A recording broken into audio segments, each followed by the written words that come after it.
Your childhood trauma tried to destroy you when you were little, and you survived. And right now is the time when you get to decide whether you will rise up onto the path of real healing and become your full and real self, or whether you need to take the road that looks easier from where you are right now and keep playing small. I'm Anna Runkle, also known as the Crappy Childhood Fairy, and I can teach you strategies that make healing doable, that make it feel good. Because I'm here to tell you from my own experience recovering from abuse and neglect in childhood that healing is the easy road. It sounds scary and hard, but the hardest road of all is when you don't heal your past, when you don't find a way of calming those intense triggers and you have to keep your life very tightly controlled and isolated, tiptoeing around your own reactions. Because why? Because you think that if you don't control it, life will break you. And I want to show you how to not break, how to open up a little at a time to experiences like friendship and romance and work and trying new things that used to be too much for you. And I want to give you the real tools to make that possible for yourself, to get out of small and get into the big, beautiful life you really want. Okay, so to stop instinctively protecting yourself, let's look at what's really going on when you play small, all right? The first thing is, if you're like just about everybody with complex PTSD, people are triggering, and sometimes they're so triggering that you end up cutting them off, removing yourself from opportunities just because you're afraid of the reaction that's going to come out of you when you're triggered. So you might not even be aware that there's actually a little sequence of things that happen right there, right? So if you have PTSD and you're hanging out at work and somebody says something, they praise somebody else where actually you should have gotten half the credit. Let's say something like that. That's a common trigger, getting overlooked. And a trigger comes up, adrenaline starts coming up, your brain starts to dysregulate in the pattern that happens to people who went through abuse and neglect when they were kids.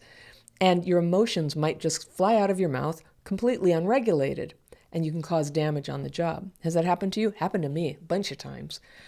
And I thought it was just me. I thought that somehow, even though I felt like I was a good person, I knew how to be considerate, I knew how to be appropriate.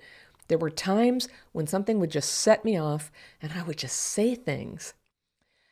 And it made me afraid. It made me afraid to ever speak up. I learned to keep my mouth shut, to hold my ideas to myself, to go ahead and let things that were unfair happen, to not ask for a raise, just because I was living afraid of how intense I would get when I expressed myself.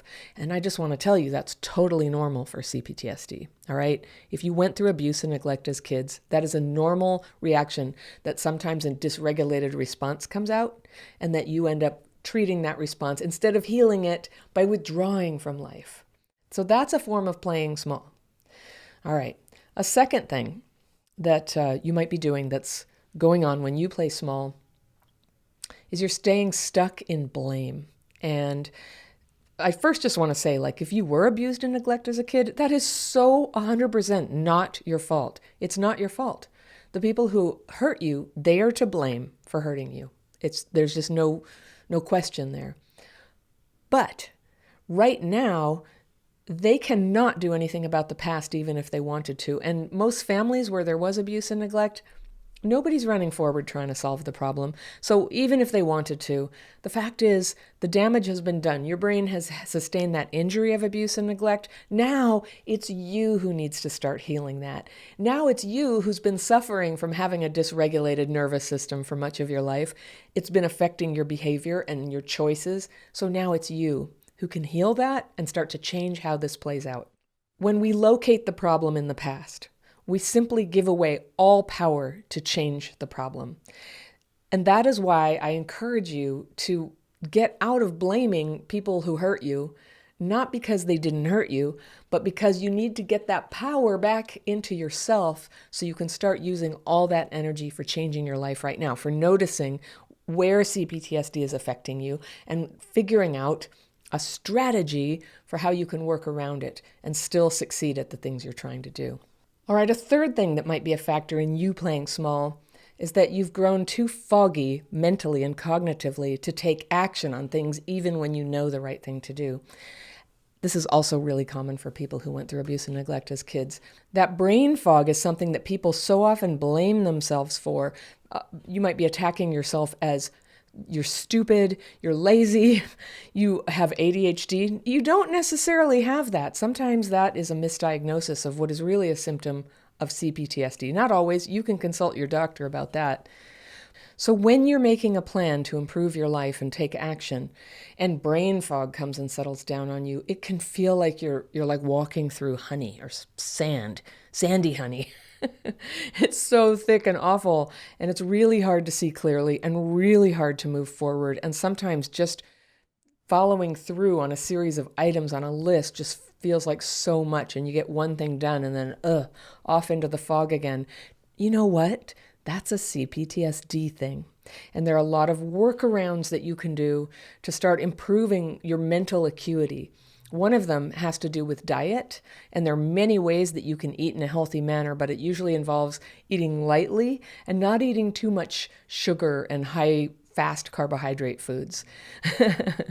People get very full of debate about what to eat, and it's really, there are many ways to do it. But you might want to try what happens if you just cut out sugar. Just cut it out for a day and just see what happens to your ability to pay attention. There are other things you can do too. I teach a technique for writing fears and resentments followed by meditation that is the most powerful thing I ever did to get my brain back. I'm telling you, I felt like I used to tell people, I used to be really smart. I used to be really good at crossword puzzles. I used to be really good at math. I used to really be able to write.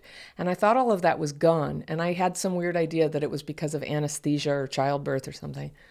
But what happened is when I got my brain back regulated through using these techniques of writing out my fears and resentments and then meditating, I think it was about 30 IQ points. If you had tested me, it was this tremendous boost in mental ability. And every day it's my opportunity to try to regain that and have access to that intelligence that I was born with and you were born with too. This is a terrible way that childhood trauma limits people and makes it necessary for them to play small. You need your intelligence back. And if you're one of the people like I was, where you know that you once had better intelligence and somehow it's dimming, and I don't care if you're in your 60s, 70s, or 80s, or 90s, there's more mental acuity available to you by learning to re-regulate from a triggered state of dysregulation that's common for CPTSD. All right. Another reason you might be playing small is out of fear.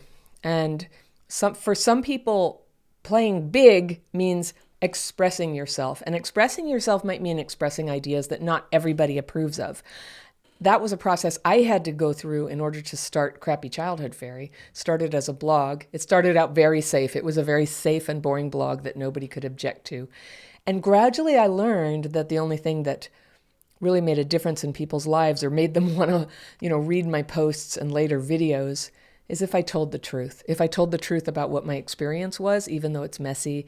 If I told the truth about what my opinion is, even if it's sometimes controversial.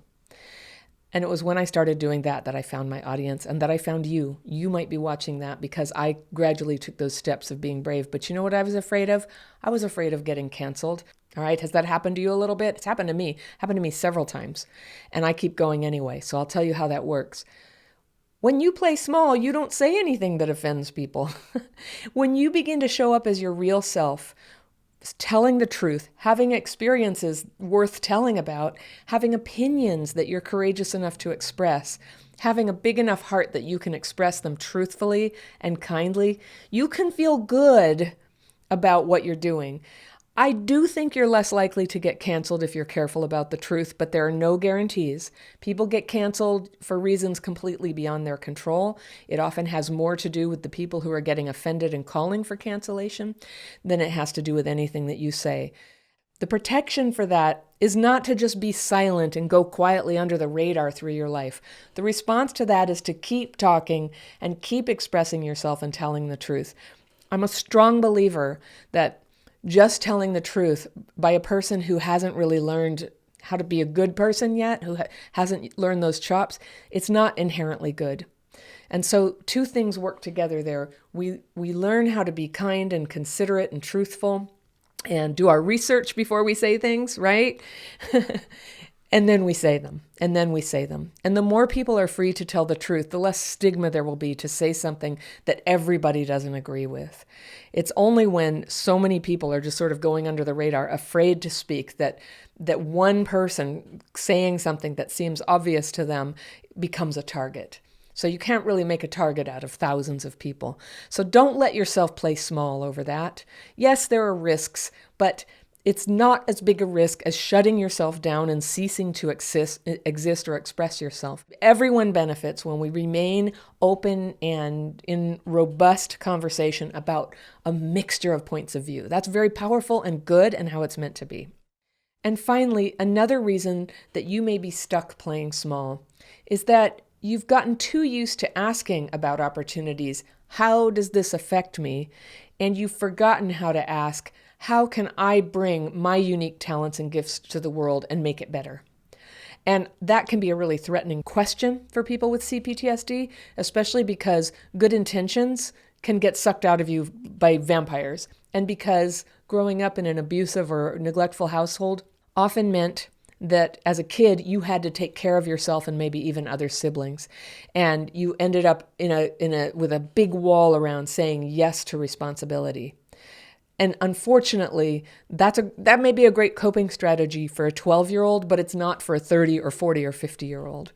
It's time to say yes to life and to show up and start using your gifts.